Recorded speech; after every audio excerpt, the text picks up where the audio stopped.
IBC en sirikal. Yeah. To nitie jotend siasa mabende sani chako tiyo kodu kanyakla gi mbet ku kadi ama wako kadi. Gitemo tiyo kodwa. Ang'o miyo jo siasa to ugoyo katemo tiyo kodu. IBC to dwaro mondo tiko to mag en sirikal gite. IBC en independent body mar sirikal. IBC chal sani kiwuok idhi ka police station. IBC chal ka sani wuok idhi e court. IBC en independent body. Koro kata budget momigi en mar timo independent activities, not influence. Onge mwana siasa magolo pesa miyo IBC ni kawuono wacho ni Ruto kawo milion achiel miyo IBC mondo odhi omi ade magini. IBC budget magingo is imiyogi by bunge, budgeted by bunge and by the budget committee. Koro IBC mane tijgi to sani ka janga wach niya jatelo moro biro omiya pesa, mano dhi wach niya kare tuko kari ni en mar ng'ani, kata ko ken mar ng'ani jomok support ng'ani okang' ne bindikre kaka jogo kura.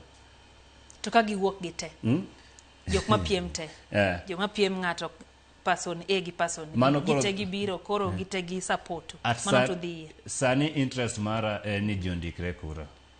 Koro joma biro on board mostly gin joma biro gi their personal interest.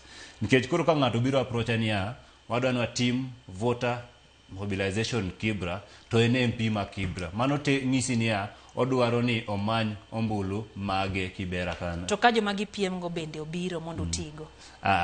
Mano ok dhi timore nikech mano koro dhi bedo conflict of interest, to dhi miyo wan kaka rowere mowuok oko konyo ji gima watimo wadhi potea njia, because we will be more about the money. Ng'amo golo pesa mang'eny, ng'amo golo pesa matin, and ok wadhi keto interest mag jo Kenya at heart.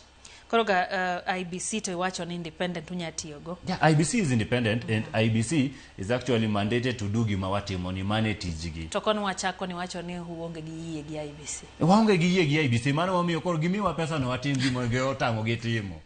Waonge gi yie gi IBC. Koro pesa gito ginyamiyo. Ka gimiyo neno sani dong onge pesa. Okijangisa nya IBC osetiyo gi pesa mobilization. To wan watimo mobilization. Nikech wan wanya tiyo tijni, ang'o miyo gimiwa tijni, nitiere gik ma IBC timo mano ok wanya timo.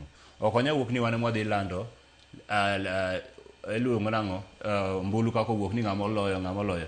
Lakini at this mobilization nikech kata kok gimiyowa at some point gidhi miyo some influencers mondo tim tijno. Gidhi go to some radio stations, some TV stations, alafu gidhi tiyo tijno. To wan already wamiyo gi namba. Ineno conversation manitie online, ng'ato kako ledama lakini wacho nang'o gima tuko kadi timo pok ne gineno. En gima duong' ma Kenya nego be ready for. To en gima duong' ma nyakelo lokruok iluongo nang'o uongozi wa Kenya. So yeah, so mane gima timore sani. IBC in fact onego gine magimanyo, ok onego wane mwamanyigi, because watimo gima onego gine magitimo. Machal ka gima gin mako gine class pok gimanyo. Gine magine class actually. Nikech gima watimo sani kaka kawuono kineno gima otimore archives dakika matin mane giyawo kanyono. Numbers ino kaka jopango line.